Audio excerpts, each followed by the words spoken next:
اکثر انسان اپنی نامکمل خواہشات کے لیے بہت بے چین رہتا ہے اور اللہ سے انہیں پانے کے لیے بڑی دعائیں بھی مانگ لیتا ہے، روتا ہے، تڑپ کر اپنا حال دل بھی سنا دیتا ہے۔ اس کی متلاشی نگاہیں ان نشانیوں کی تلاش میں رہتی ہیں کہ کب اللہ تعالیٰ اس کی زندگی میں عرض سے معجزات کے در کھولے گا۔ تو سنو، وہ رب معجزوں کا بادشاہ ہے اور وہ اپنے ارادوں میں بڑا بااختیار ہے۔ جان لو کہ اللہ عرض سے معجزے بھی کرتا ہے، تمہاری دلی دعائیں بھی قبول کرتا ہے، یہاں تک کہ خاموشی کے خواب بھی سچ کر دیتا ہے۔ یاد رکھو، وہ رحمان جس کی خدائی بہت وسیع ہے، وہ تمام سمتوں اور مقاصدوں کا مالک، ذرے ذرے کو متحد کر کے معجزوں کے وہ اسباب بناتا ہے جو تمہارے دل کی ہر ناحاصل خواہش کو حاصل میں بدل دیتے ہیں۔ اللہ تعالیٰ قرآن میں خود تم سے کہتا ہے کہ ہمارے پاس غیب کی کنجیاں ہیں اور بکھیرنے والی ہواؤں کی قسم جو اڑا کر بکھیر دیتی ہے کہ جو وعدہ تم سے کیا جاتا ہے وہ یقیناً سچا ہے، اور ان قریب وہ آسمان سے تم پر خوب بارش برسائے گا، تمہیں مال و دولت سے نوازے گا، اور جو کوئی اللہ کا خوف رکھتے ہوئے اور امید باندھ کر دعائیں کرتا ہے تو کچھ شک نہیں کہ اللہ کی رحمت اس کے قریب ہے۔ اور جو شخص نیک کام کرے، خواہ مرد ہو یا عورت، تو اسے ہم بالغ زندگی دیں گے اور ان کے اچھے کاموں میں ان کو اجر دیں گے۔ اگر آج تم معجزوں کے گہرے رازوں کو جاننا چاہتے ہو تو یاد رکھو کہ قدرت نے تخلیق میں ہی تعمیر کا وہ راز چھپا رکھا ہے جسے تمہاری ظاہر بین نگاہیں دیکھ نہیں پاتی،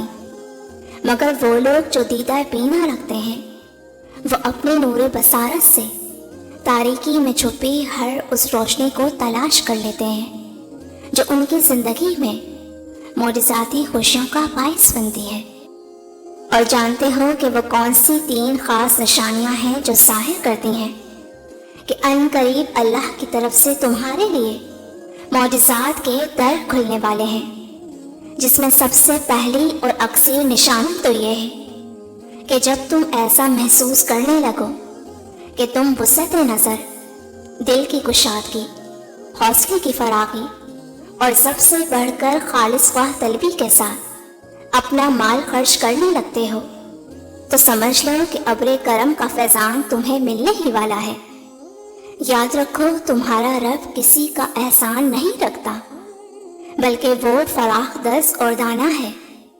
وہ تمہارے خیر کے ایک ننھے سے بیج کو اپنی رحمت سے تناور درخت میں بدل کر تمہاری زندگی کا خوبصورت سائبان بنا دیتا ہے۔ قرآن میں اللہ تعالیٰ خود تمہیں اس کا اشارہ دے رہا ہے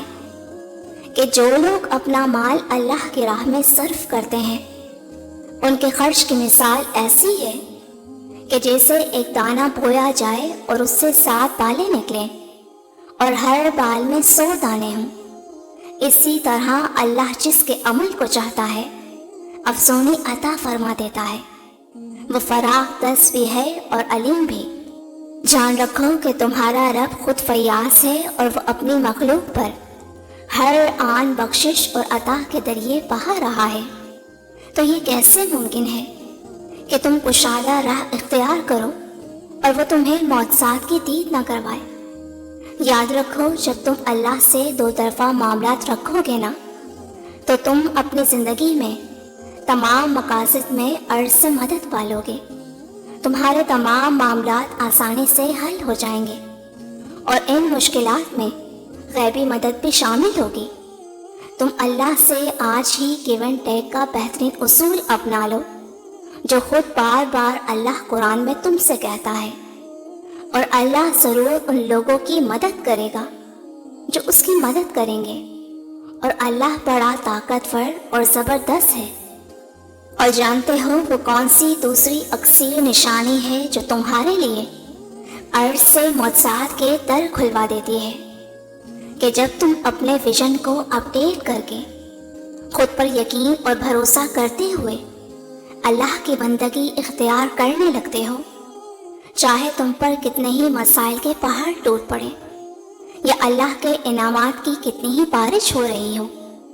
دونوں ہی صورتوں میں تم ثابت قدمی کے ساتھ راہ حق پر چلنے لگتے ہو، تو وہ جو ارض و سما کا مالک ہے نا، تمہارے نصیب کو خوبصورت رنگوں سے بھر کر تمہاری متلاشی نگاہوں کو معجزات کی دید کرواتا ہے۔ قرآن میں اللہ تعالیٰ تمہیں اس کی نشانی دکھا رہا ہے۔ وہ کہتا ہے، اور اسی کی نشانیوں میں سے ہے کہ وہ تم کو خوف اور امید دلانے کے لیے بجلی دکھاتا ہے اور آسمان سے بارش برساتا ہے، پھر زمین کو اس کے مر جانے کے بعد زندہ شاداب کر دیتا ہے۔ عقل والوں کے لیے اس میں بہت سی نشانیاں ہیں۔ اور جانتے ہو کہ جب اللہ تعالیٰ اپنے بابرکت مہینے میں کسی انسان کو معجزات کی دید کروانا چاہتا ہے تو اس سے ان خاص اوقات میں مانگنے کی توفیق دے دیتا ہے جن میں دکھی دلوں کی بڑی دعائیں قبول کرتا ہے، اور نہ جانے کتنا کچھ ان خاص وقتوں میں ہی نواز دیتا ہے، جس میں ایک سحری کا وقت اور ایک افطار سے کچھ لمحہ پہلے یہ خاص دو وقت ایسے ہیں کہ اللہ تعالیٰ جس بندے کو دل کی گہرائیوں سے مانگنے کی توفیق دے رہا ہے تو وہ جان لے کہ اس کی دعا اسی مہینے میں قبولیت پا جاتی ہے۔ اور افطار کا وہ وقت ہوتا ہے کہ جب کوئی روزے دار اپنی کوئی خاص دعا اس عظیم رب سے گہرے یقین سے مانگ لیتا ہے تو اللہ تعالیٰ کے فرشتے اس کی دعاؤں پر خاص آمین کہتے ہیں۔ اور اگر تم محسوس کرنے لگو کہ اس مبارک مہینے میں تم تہجد سے جڑ گئے ہو اور تمہارے دل میں ایک اطمینان کی کیفیت طاری ہونے لگی ہے، تو یاد رکھنا کہ وہ رمضان میں مانگی تہجد کی دعا کو کبھی بھی رائگاں جانے نہیں دیتا، بلکہ وہ اپنے فرشتوں کو حکم دیتا ہے کہ لے جاؤ کن فیکون کا تحفہ میرے اس عزیز بندے کے لیے